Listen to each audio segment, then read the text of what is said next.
started with our fireside chat, let me take a moment and thank our partners, our presenting partner, Dell Technologies, our gold partners, Cashier Technologies, Informatica, Cloudera, Fiserv, IBM, MediaTek. Let me also thank our associate partners, Tata Teleservices and Checkpoint. Of course, the event has been brought to you by Femina and ETH.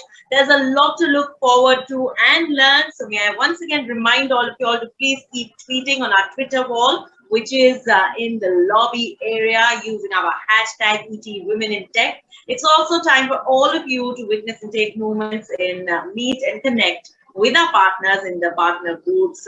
All set for our fireside chat on inclusive leadership, mitigating the gender bias, benefiting both oneself and the organization. Once again, joining our moderator, Ms. Archana Rai, Editor, South, The Economic Times, is Ms. Aruna Jayanti, Managing Director, Canada and Latin America, Capgemini. And let me also extend a warm welcome to Ms. Arundhati Bhattacharya, Chairman and CEO, Salesforce India. Wonderful to see both of you all joining us along with Ms. Rai. Over to you, ma'am.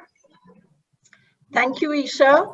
And once again, a very warm welcome to Aruna and Arundhati. We couldn't have had more powerful women leaders here to illustrate what it takes to get to the very top across corporations. I thought I'd begin with Arundhati and ask you, Chairman of SBI and now an India Chairman of a global technology company, how really, what were the highlights of such a spectacular career path? Well, that's a question that gets asked to me quite often.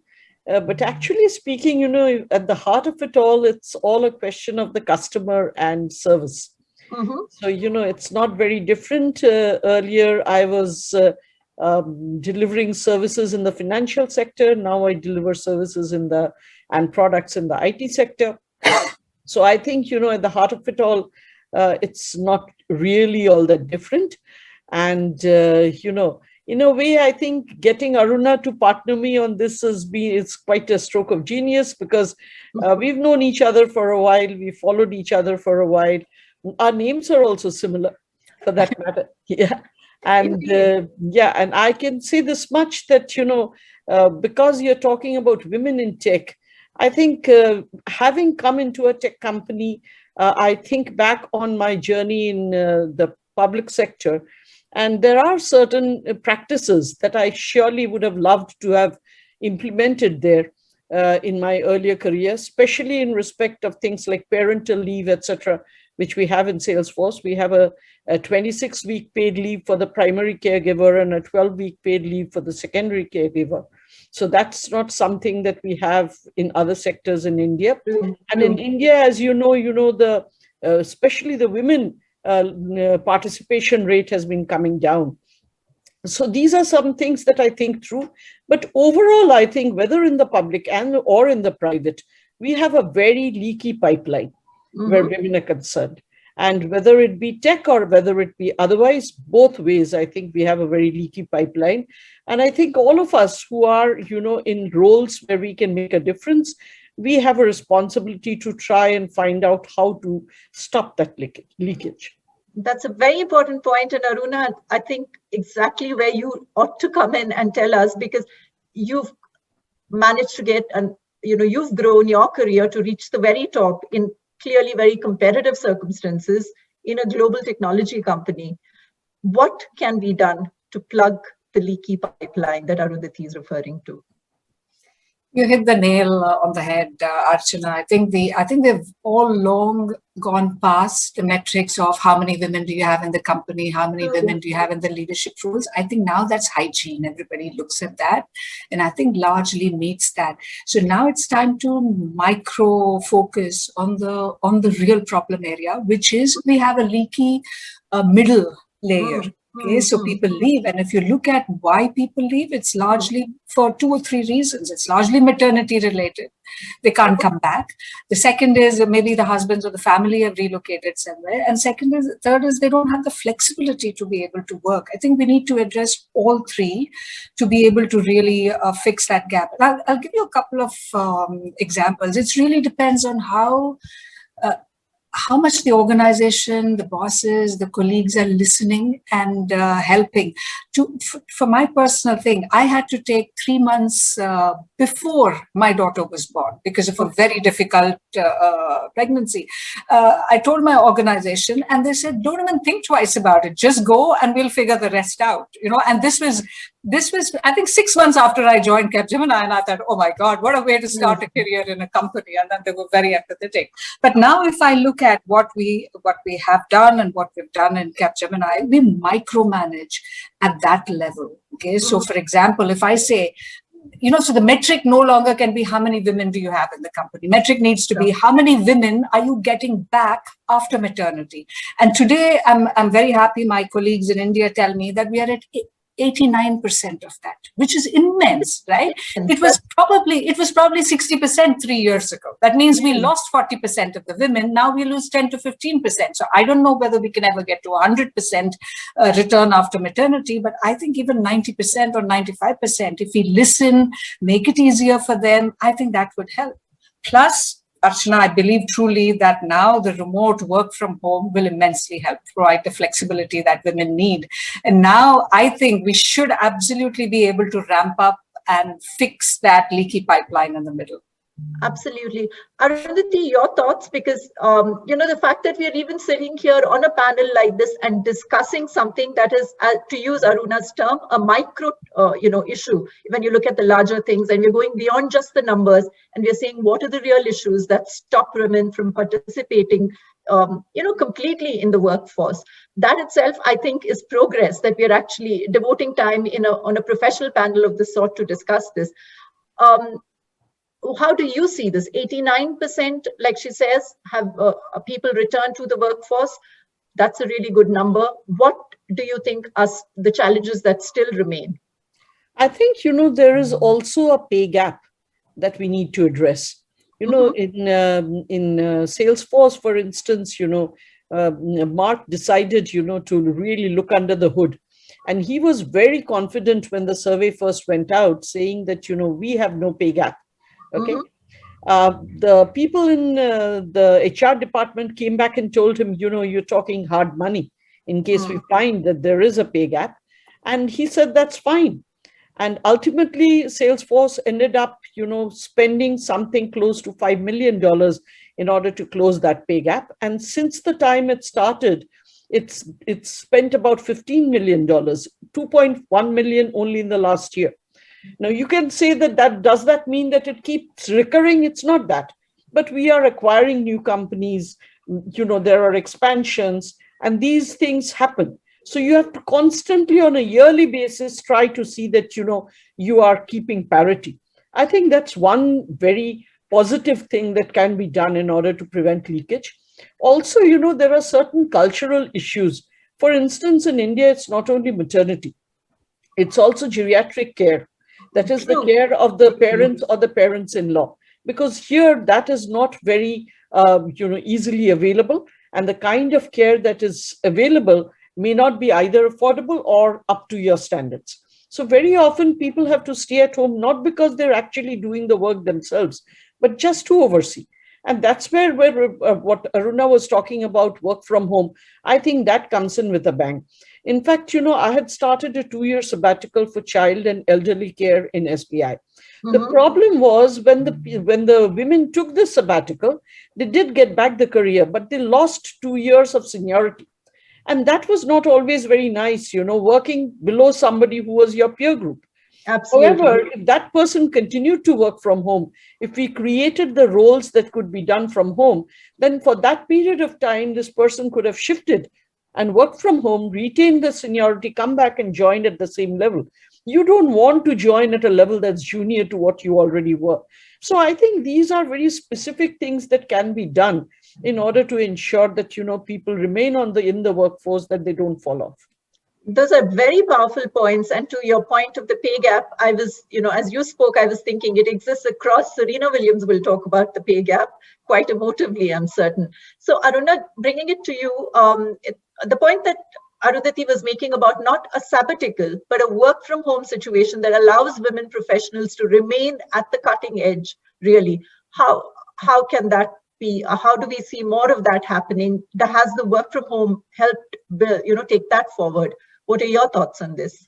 I think it has. I think the work from home has helped in two ways. Number one is it has provided women the flexibility, not just women, men. It has provided everybody the flexibility that they need to in order to really manage the constraints that they may have and still continue to work. So if you have to go out for 4 hours, you can finish the work at night, right? So there's a lot more flexibility. But the second thing that is allowed, which is extremely important to me, it has made us a far more inclusive society. You could say on one hand that it leaves out a lot of people because of the dependence on digital. That could be the digital access. But on the other hand, for women who have some level of digital access, it has allowed them to really work remotely. I was telling you once earlier that, for example, there are a lot of women in, let's say, rural or semi-rural, semi-urban areas who are very well qualified, but don't have the ability to move to Mumbai, Bangalore, or Chennai to come and look for a job. The remote working has really enabled us to go for a much wider talent pool and attract those people who would not otherwise have been able to work. So I think it has opened up a lot more, and it has made us far easier to be inclusive for different segments and sections of hiring women in India. Also, Aruna, if you think about it, it's increased trust. I remember in 2015, I was trying to push for this work from home platform. And there was a lot of pushback, not only from the men, but also from the women, because they thought once you allowed people to work from home, they wouldn't be as productive, that you needed somebody peering over your shoulder to ensure that you're getting your work done. Now that, mistrust has been completely put at rest with the pandemic, because we've actually seen in places productivity has gone up, not gone down. Yeah. Very true. How much do you think this will continue, or will these learnings be lost once, there is no end to this pandemic at this point of time, but will this continue? Will these gains, because these are clear gains, not just from the perspective of women, I think it's also about making workplaces themselves more accommodative of professionals' needs. And it can work for men, it can work for women equally. Will these learnings continue? What will it take for companies, organizations to, keep this going? Do you want me to take it, or yes. Yeah, Aruna, if you could pitch in on this. Yeah, sure. So, Archana, it will take some work to let it continue. Okay, I think for sure we're not going back to 100% work from office situation, but at the same time we cannot. We have to move really to a hybrid organization model, which combines the best of, keep the connections, keep the relationships, bring people back to work, but still allow them the flexibility in whatever way of remote working. It can be meet once a week, meet once a month, whatever else it is, but every organization has to design it as per what it suits them to make that happen. So I think there has to be a conscious effort. Plus, I think to truly get the benefits, it cannot be that whatever I'm doing from work office today, go do it from home. I think there is a redesign of work that is needed in order to really enable it for that kind of working. And that's when we will see true productivity benefits. And I believe organizations have started to look at that. Arundhati, what would you say to that? Aruna is bringing up an important point about the redesign of work itself, and not just about, getting the employee to adjust. How possible do you think that is in both the areas that you have seen, right? Within a global technology corporation, one would think it is more easily done. Given your experience also of a public sector environment in India, how will this play out? No, I think, it's going to play out in every single industry and in every single sector, whether private or public, because, this flexibility, the hybrid workplace, so to speak, this is really a attractor of top talent. It is going to be. So if you want to compete in the talent market, you will not be able to sort of step aside and say, no, I only allow work when you come into office. That's not going to work. So offices, I think, will be more like collaboration spaces now, rather than, side-by-side seating and workstations. That really, I think, is not the way the future of work is being envisaged. yes, for collaboration, you do need people to come together. And that's what I think offices are going to tend towards. There could be certain critical employees who will need to come in on a daily basis. There might, again, be some employees who can be 100% remote, excepting for maybe some enablement sessions and things like that when they come in. Otherwise, not required at all. But I think the majority of the workspace will have to become hybrid, and employers will need to think of it in this way in order to attract the best of talent.